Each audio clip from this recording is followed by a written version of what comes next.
Hello everyone, how is life? খাবার ছাড়া আমাদের বডি কয়েক সপ্তাহ সার্ভাইভ করবে, কিন্তু পানি ছাড়া আমাদের বডি 2-1 দিনের মধ্যেই স্ট্রাগল শুরু করবে। Most dangerous and scary part হলো আমরা অনেক সময় ডিহাইড্রেট হয়ে যাই, সেটি বুঝতেই পারি না। আমরা যখন 1 গ্লাস পানি পান করি, আমরা মনে করি এটি শুধু আমাদের যে থার্স্ট বা তৃষ্ণা ছিল সেটি মিট করলো। কিন্তু এই 1 গ্লাস পানি পান করার পর সেটি এফেক্ট ফেলে আমাদের ব্লাডে, আমাদের ব্রেইন ফাংশনে, আমাদের কিডনি ফাংশনে এবং আমাদের বডি টেম্পারেচারে। আজকের ভিডিওতে আমি কথা বলবো ব্লাডের জন্য পানি কেন গুরুত্বপূর্ণ, কিডনি ফাংশনের জন্য পানি কেন গুরুত্বপূর্ণ, আমাদের কতটুকু পানি পান করা উচিত, আমরা যদি খাবারের মাঝখানে পানি পান করি কোনো সমস্যা হবে কি না, এবং ভিডিও শেষে আমি আলোচনা করব আমরা যদি অতিরিক্ত পানি পান করি কোনো সমস্যা হতে পারে কি না। আপনি যদি আমার চ্যানেলে নতুন হয়ে থাকেন, please subscribe my channel fit academy by Sujan. আমাদের শরীরের বড় অংশই হচ্ছে পানি। সায়েন্টিফিক্যালি 50-70% আমাদের বডি পানি দিয়ে তৈরি। এটা আবার ডিপেন্ড করে এজ, জেন্ডার এবং বডি কম্পোজিশনের উপরে। বডি কম্পোজিশন কেন বললাম? কারণ মাসেল পানি বেশি হোল্ড করে এবং ফ্যাট কম পানি হোল্ড করে। এই পানি যে শুধু বডিতে স্টোরড থাকে এরকম না। পানি আমাদের বডির প্রত্যেকটা প্রসেসে হেল্প করে, যেমন digestion, blood circulation, body temperature maintain করা এবং বডি থেকে ওয়েস্ট ম্যাটেরিয়াল দূর করতে। ব্লাডের জন্য পানি কেন গুরুত্বপূর্ণ? আমাদের শরীরের রক্তের বড় অংশই কিন্তু পানি। পানিকে আমরা একটা ট্রান্সপোর্টেশন সিস্টেম হিসেবে চিন্তা করতে পারি।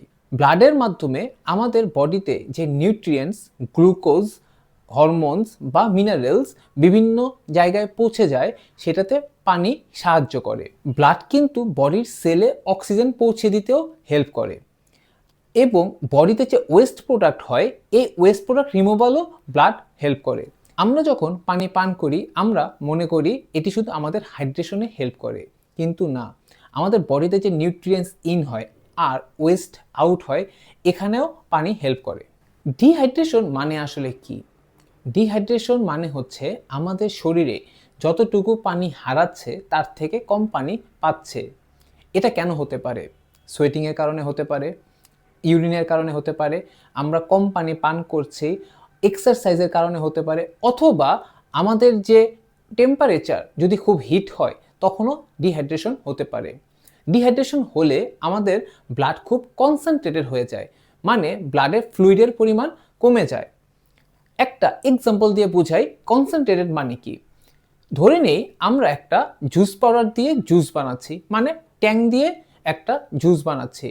যদি ট্যাং বা জুস পাউডারের পরিমাণ বেশি থাকে, পানির পরিমাণ কম থাকে, তাহলে জুসটা খুব থিক বা কনসেন্ট্রেটেড দেখাবে।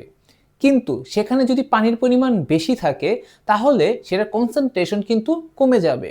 ডিহাইড্রেশন বাড়লে কিডনিকে আরও বেশি কাজ করতে হয়, আমাদের বডির টেম্পারেচার মেনটেন করা টাফ হয়ে যায় এবং বডি পানি সেভ করার চেষ্টা করে। আমরা যখন খুব বেশি থার্স্টি হয়ে যাই তখন বডি কিন্তু অলরেডি মাইল্ড ডিহাইড্রেশন স্টেজে পৌঁছে যায়। কিডনির পানি কেন প্রয়োজন হয়? আমাদের কিডনি একটা স্মার্ট ফিল্টার হিসেবে কাজ করে। প্রতি সেকেন্ডে ব্লাড কিডনির মধ্য দিয়ে যায় এবং কিডনি যত ওয়েস্ট ম্যাটেরিয়াল আছে, টক্সিন আছে, এক্সট্রা সল্ট আছে, এক্সট্রা ওয়াটার আছে, এগুলো ফিল্টার করে। এই ওয়েস্ট ম্যাটেরিয়ালগুলো ইউরিনের মাধ্যমে আমাদের বডি থেকে বের হয়ে যায়। আমাদের কিডনিতে মিলিয়নস অফ টাইনি ফিল্টার থাকে যেগুলোকে নেফ্রন বলে। কিডনি যে শুধু ওয়েস্ট ম্যাটেরিয়াল বের করে এরকমই না, আমাদের বডিতে ওয়াটার, গ্লুকোজ এবং যে নিউট্রিয়েন্টস দরকার সেগুলোকেও রেখে দেয়।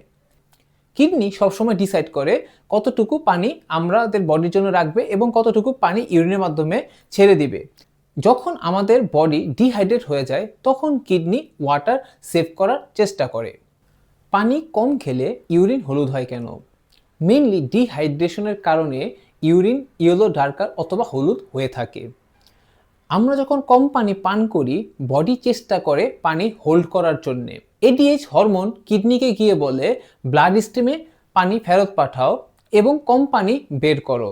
যখন কম পানি বডি থেকে বের হয় তখন ইউরিন কনসেন্ট্রেটেড হয়ে যায় ইউরিনে একটা ইয়েলো পিগমেন্ট আছে যাকে ইউরোবিলিন বলা হয়।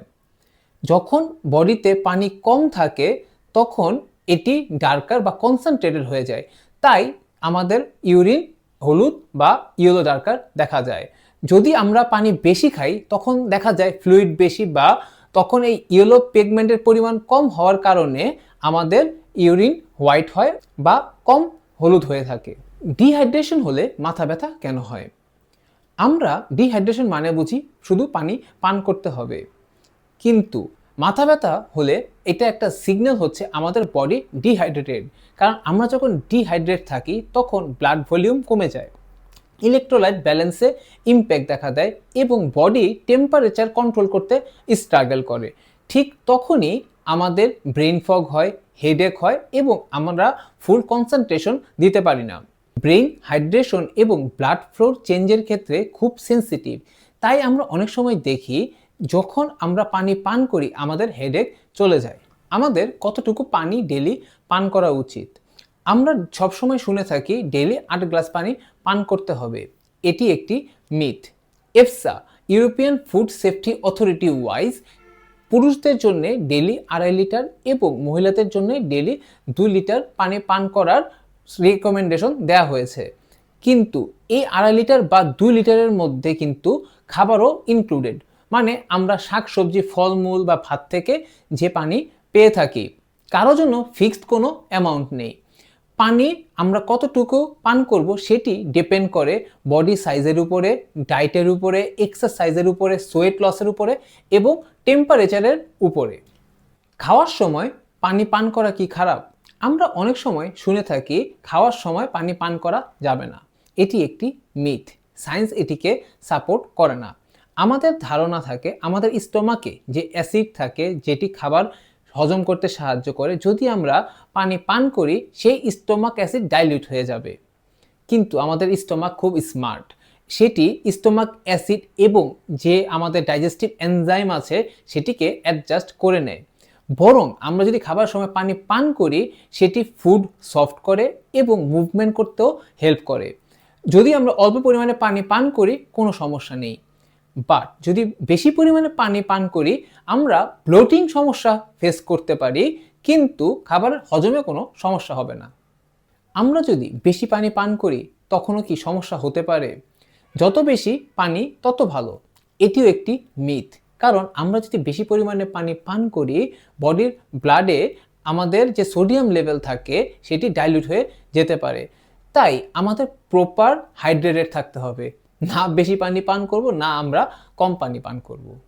এই ভিডিও দেখার পর আপনাদের একটা আইডিয়া হয়েছে পানি শুধু আমাদের তৃষ্ণা মিটায় এরকম না, পানি কিন্তু আমাদের বডিতে যে ইম্পর্টেন্ট ফাংশন আছে like digestion, metabolism, blood function, kidney function, সব ক্ষেত্রেই পানির একটা গুরুত্বপূর্ণ রোল থাকে। পানি ছাড়া কিন্তু আমরা সার্ভাইভই করতে পারবো না। আমরা যদি প্রপারলি হাইড্রেটেড থাকি সেটি আমাদের বডির জন্য খুবই ভালো। আমি আশা করতে পারি এই ভিডিও দেখার পর আপনারা সবসময় হাইড্রেটেড থাকবেন। যদি আমার এই ভিডিও আপনাদের ভালো লেগে থাকে please like this video and subscribe my channel fit academy by Sujan. Think fit and stay fit.